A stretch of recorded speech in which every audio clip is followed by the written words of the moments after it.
শেষ পর্যন্ত কে শেখাতে চায় রশ্মিকা মান্দানাকে শিক্ষা? কেন বাড়ানো হলো তার নিরাপত্তা?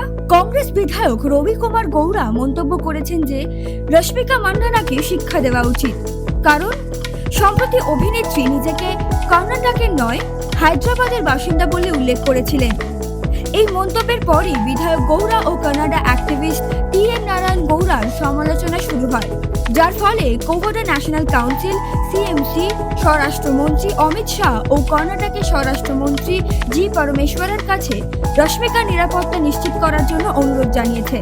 CMC president এন.ইউ. নাচাপ্পা এক চিঠিতে লেখেন, রশ্মিকাকে বুলিং করা হচ্ছে এবং এক বিধায়ক তাকে প্রকাশ্যে ভয় দেখাচ্ছেন। তিনি এটিকে গুন্ডামি বলে অভিহিত করেছেন এবং বলেছেন এটি কোভোডা সম্প্রদায়ের ওপর আক্রমণের প্রতিফলন। তিনি উল্লেখ করেন রশ্মিকা কোভোডা আদিবাসী সম্প্রদায়ের অংশ এবং কঠোর পরিশ্রম ও প্রতিভার মাধ্যমে বলিউডে নিজের জায়গা করে নিয়েছেন, যেখানে তিনি অমিতাভ বচ্চন ও সলমান খানের মতো তারকাদের সঙ্গে কাজ করেছেন। সিএমসি পরিষ্কার জানিয়ে দিয়েছে রশ্মিকার ব্যক্তিগত স্বাধীনতাকে সম্মান জানানো উচিত এবং বিধায়কদের সামনে তাকে নতি স্বীকার করতে বাধ্য করা ঠিক নয়। নাচাপ্পা আরও বলেন, একজন অভিনেত্রীকে শুধুমাত্র তার সম্প্রদায়ের জন্য নিশানা করা আসলে কোভোডা বিদ্বেষ। তিনি সরকারের কাছে দাবি জানিয়েছেন রশ্মিকার নিরাপত্তা নিশ্চিত করতে তাকে সম্মান দিতে হবে এবং তার ন্যায় বিচার পাওয়ার অধিকার রক্ষা করতে হবে। নাচাপ্পা আরও বলেন, এটা কত বড় আইরনি, মান্ডু জেলার মানুষ যারা কাবেরী নদীর উপর নির্ভরশীল তাদেরই বিধায়কই কিনা মা কাবেরীর মেয়ে রশ্মিকাকে হেনস্থা করছে। তার মতে এই ধরনের আক্রমণ শুধুমাত্র রশ্মিকাকে নয়, কোভোডা সম্প্রদায়ের সন্তানকেও আঘাত করছে। তিনি বলেন এর বিরুদ্ধে সবাইকে দাঁড়ানো উচিত এবং যারা এই ধরনের ভয় ভীতি ও আক্রমণের শিকার হচ্ছেন তাদেরও পাশে থাকা উচিত।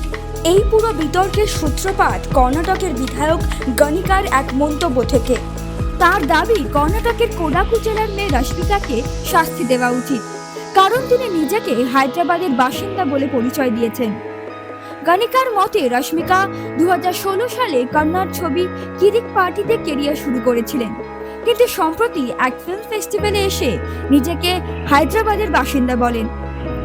এখানেই শেষ নয়, বিধায়কের আরও অভিযোগ, রশ্মিকা নাকি বলেছেন তিনি কর্ণাটককে চেনেন না এবং সময়ের অভাবে ফিল্ম ফেস্টিভ্যালে যোগ দিতে পারেননি। এমনকি এক বিধায়ক নাকি তাকে বাড়িতে গিয়ে আমন্ত্রণও জানিয়েছিলেন, কিন্তু তিনি কন্নড় ইন্ডাস্ট্রি নিয়ে বিন্দু মাত্র আগ্রহ দেখাননি। তাহলে তাকে কি শিক্ষা দেওয়া উচিত নয়? এই প্রশ্ন তুলছেন গণিকা। আর এই বিতর্কের মাঝেই রশ্মিকার নিরাপত্তা বাড়ানোর দাবি উঠেছে। তাহলে একজন অভিনেত্রীকে এভাবে আক্রমণ করা ঠিক না ভুল? আপনার কি মত নিচে কমেন্টে জানান। এদিকে রশ্মিকা মান্দানার কাজের দিক থেকে বলতে গেলে ঈদে সলমান খানের বিপরীতে শ্রীকান্তের ছবিতে দেখা যাবে তাকে। টাইমস নাও খবর।